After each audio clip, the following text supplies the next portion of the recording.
जय हिंद, नमस्कार। आप सभी का स्वागत है हमारे चैनल में। ज़्यादा देर न करते हुए हम ज़्यादा आपका टाइम नहीं लेंगे, चलिए लगाते हैं सेट को। और ये हिस्टोरी का सेट है। ये जो आपका आगामी परीक्षा है सीआरपीएफ का, head constable, ministerial, SSC, MTS और अन्य कई भी एग्जाम है एवरेज, उनमें ये आपके काम आएगा। और बड़े बड़े एग्जामों में भी ये काम आता है। आपके क्वेश्चन का लेवल देख लीजिएगा, ठीक है। ये इतिहास के क्वेश्चन है, आप बढ़िया से देखिए, ठीक है। अगला देखिए, हमारा क्वेश्चन है, 1 नंबर क्वेश्चन कह रहा है कि इतिहास के तहत अध्ययन किसका किया जाता है, ठीक है। अध्ययन मतलब किसका किया जाता है, तो अध्ययन किया जाता है इसमें अतीत का, ठीक है। अतीत का अध्ययन किया जाता है किस इतिहास में। अगला हमारा क्वेश्चन है कि प्रथम यूनानी इतिहासकार कौन था।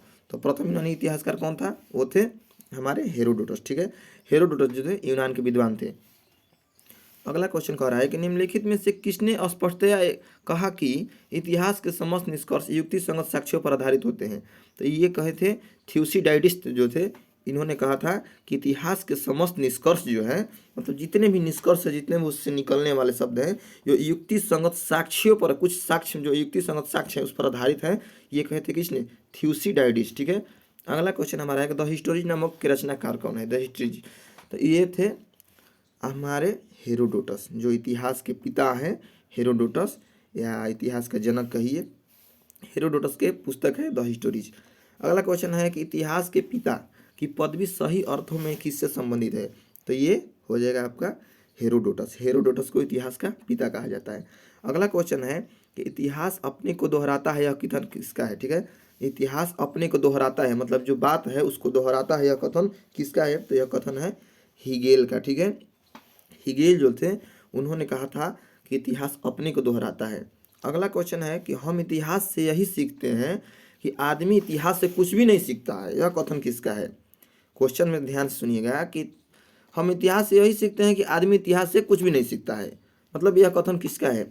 तो पहले के जो थे कुछ भी कह के चले जाते थे, मतलब अलग अलग विद्वानों का मत है। तो ये बात कहे थे आपका हीगेल, ठीक है। जो हीगेल थे उन्होंने ही यह बात कहा था कि हम इतिहास से यही सीखते हैं कि आदमी इतिहास से कुछ भी नहीं सीखता है, ठीक है।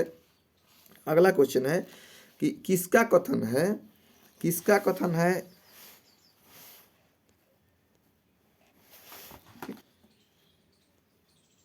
क्वेश्चन हमारा है किसका कथन है कि समस्त इतिहास वर्ग संघर्ष का इतिहास है, ठीक है। तो यह कथन है आपका कार्ल मार्क्स का, ठीक है। जो कार्ल मार्क्स थे, कार्ल मार्क्स का कथन था कि समस्त इतिहास जो है वर्ग संघर्ष का इतिहास है, ठीक है। अगला हमारा क्वेश्चन कह रहा है 9 नंबर कि निम्नलिखित में से कौन सा एक इतिहास के विषय में मार्क्स यानी कार्ल मार्क्स के दृष्टिकोण का संक्षिप्त वर्णन करता है, ठीक है। तो इसमें आपका हो जाएगा 9 का हो जाएगा आपका बी, ठीक है। बी जो है सही आंसर होगा। इतिहास शोषक और शोषित वर्गों के बीच संघर्ष का सिलसिला है, ये बात किसने कहा था, कार्ल मार्क्स ने, ठीक है। अगला क्वेश्चन है हमारा कि निम्नलिखित में से किसने द्वंद्वात्मक भौतिकवाद के सिद्धांत का प्रतिपादन किया। तो ये किसने किए थे, ये ही जो कार्ल मार्क्स थे, यही किए थे कार्ल मार्क्स, द्वंद्वात्मक भौतिकवाद के सिद्धांत का प्रतिपादन किए थे। अगला हमारा क्वेश्चन है कि कार्ल मार्क्स ने वर्ग संघर्ष की प्रक्रिया को निम्नलिखित में से किस सिद्धांत की मदद से समझाया। मैंने जो वर्ग संघर्ष की प्रक्रिया है, शोषण और शोषित वर्गों की प्रक्रिया है संघर्ष की, मतलब निम्नलिखित में से किस सिद्धांत की मदद से समझाया था, कौन सा सिद्धांत था। तो आपका सिद्धांत था ये, आपका सिद्धांत था ये द्वंद्वात्मक भौतिकवाद, ठीक है। पिछले क्वेश्चन में हम लोग देख लिए थे द्वंद्वात्मक भौतिकवाद किसका सिद्धांत है, तो ये कार्ल मार्क्स का है, ठीक है। और इसी सिद्धांत की मदद से वर्ग संघर्ष की प्रक्रिया को उन्होंने सुलझाया था। अगला है इतिहास विगत की राजनीति है, यह कथन किसका है। इतिहास जो है विगत की राजनीति है, ठीक है। यह कथन किसका है, तो यह कथन है आपका सीले जो थे उन्हीं का यह कथन है। उन्होंने कहा था कि इतिहास जो है विगत की राजनीति है। अगला हमारा क्वेश्चन कह रहा है 13 नंबर, ठीक है। 13 नंबर क्वेश्चन में आइए, 13 नंबर में कूट मिलाना है। इसमें देखिए कूट मिलाना है, इसमें दे रहा है कि सूची 1 को सूची 2 से सम्मिलित कीजिए तथा नीचे दिए गए कूट की सहायता से सही उत्तर चुनिए, ठीक है। तो अगला क्वेश्चन हमारा देखिए, ये क्वेश्चन है कि ओक्साट को मिलाना है। तो ओक्साट का किससे मिलाएंगे हम, तो सबसे पहले हम मिलाते हैं, ठीक है।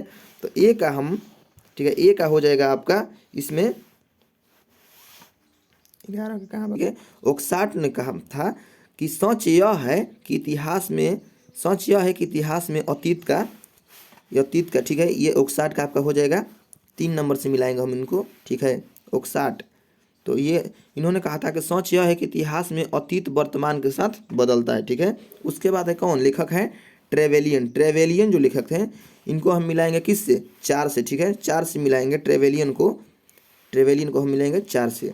इतिहास का महत्व वैज्ञानिक नहीं है, इतिहास का महत्व वैज्ञानिक नहीं है, ये किसने कहा था, तो ये ट्रेवेलियन कहते हैं, ठीक है। अगले लेखक हैं कॉलिंगवुड। कॉलिंगवुड ने कहा था कि संपूर्ण इतिहास विचारों का इतिहास है, ठीक है। संपूर्ण इतिहास जो है विचारों का इतिहास है। इसके बाद है ब्यूरी। ब्यूरी ने क्या कहा था कि ब्यूरी ने कहा था कि इतिहास स्वतः मात्र एक विज्ञान है, इसमें कम नहीं और इससे अधिक नहीं, ठीक है। इनका कथन था कि इतिहास स्वतः मात्र एक विज्ञान है, ठीक है, इससे कम नहीं और इससे अधिक नहीं।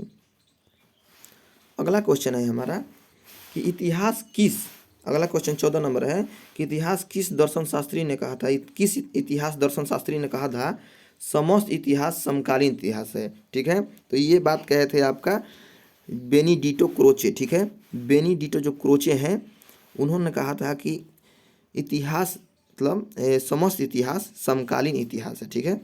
अगला हमारा क्वेश्चन है कि इतिहास वर्तमान एवं अतीत के बीच अंतहीन वार्ता है, यह किसने कहा था, यह कथन किसका है, ठीक है। तो यह कथन जो है E.H. कार जो है इन्हीं का कथन है कि इतिहास जो है वर्तमान यानी अभी और अतीत यानी पहले के बीच, यानी अभी और पहले के बीच के अंतहीन वार्ता है। अंतहीन मतलब उसका अंत नहीं है, अंत एकदम, ठीक है। तो ये कहे थे E.H. कार।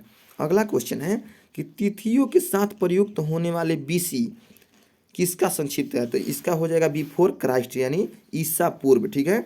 आपका इसमें हो जाएगा बिफोर क्राइस्ट यानी ए नंबर जो है सही होगा आपका बिफोर क्राइस्ट। इसको याद रख लीजिएगा, BC का फुल फॉर्म होता है बिफोर क्राइस्ट यानी ईसा पूर्व, ठीक है। अगला क्वेश्चन है कि तिथि को साथ प्रयुक्त होने वाले एड यानी एनो डोमिनी, इसका होता है फुल फॉर्म एनो डोमिनी, ठीक है। एनो डोमिनी मतलब ईसवी और बिफोर क्राइस्ट मतलब ईसा पूर्व, ठीक है। अगला हमारा क्वेश्चन है कि वर्ष 50 ईस्वी पूर्व, वर्ष जो 50 ईस्वी पूर्व किसके, इसमें ऑप्शन है कि वर्ष 50 ईस्वी पूर्व दिया है कि वर्ष 150 ईस्वी पूर्व के पहले आता है, वर्ष 150 ईस्वी पूर्व के बाद आता है। तो इसमें आपका हो जाएगा वर्ष 150 ईस्वी के बाद आता है, ठीक है। इसमें आपका जो सही आंसर होगा 18 का होगा बी, ठीक है। बी होगा आपका 18 का कि वर्ष 150 ईस्वी पूर्व के बाद आएगा, क्योंकि पहले उल्टा चलता था, पहले आएगा 150 उसके बाद 149 उसके बाद, तो ठीक है, तो 150 के बाद 50 ईस्वी पूर्व आएगा, ठीक है। अगला है कि वर्ष 1015, ठीक है, यानी 1015 ईस्वी की शताब्दी में आता है। तो ये आ जाएगा आपका, ये आपका आएगा आपका दोस्तों डी में, ठीक है। डी जो नंबर है, डी नंबर जो है 11वीं शताब्दी में, ठीक है। 1015 ईस्वी यानी 1015 ईस्वी जो है 11वीं शताब्दी में आता है, ठीक है। अगला हमारा क्वेश्चन है, मिलाना है सूची 1 को सूची 2 से। तो ये संवत है, ठीक है, संवत्सर है, और ये जो समय है तो ये किस काल में मतलब किस समय में कौन सा संवत चल रहा था वही मिलाना है। तो इसमें आपका हमारा हो जाएगा सबसे पुराना संवत कौन था दोस्तों, तो सबसे पुराना संवत था आपका विक्रम, ठीक है। विक्रम जो है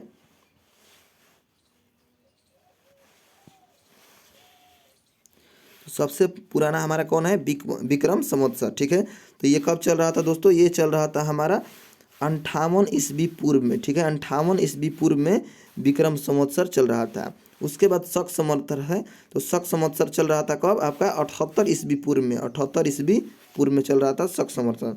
देखिए ये यहाँ पर 58 ईस्वी पूर्व दिया है, जो विक्रम है यहाँ पर 58 ईस्वी पूर्व होगा, 58 ईस्वी पूर्व यानी ईसा पूर्व में ये चल रहा था। और जो शक संवत है, शक संवत आपका चल रहा था 78 ईस्वी पूर्व में, ठीक है, 78 ईस्वी पूर्व में। अगला है कि गुप्त संवत्सर। गुप्त संवत्सर कब चल रहा था दोस्तों, गुप्त संवत्सर चल रहा था 320 ईस्वी पूर्व में, ठीक है, 320 ईस्वी पूर्व में चल रहा था गुप्त संवत्सर।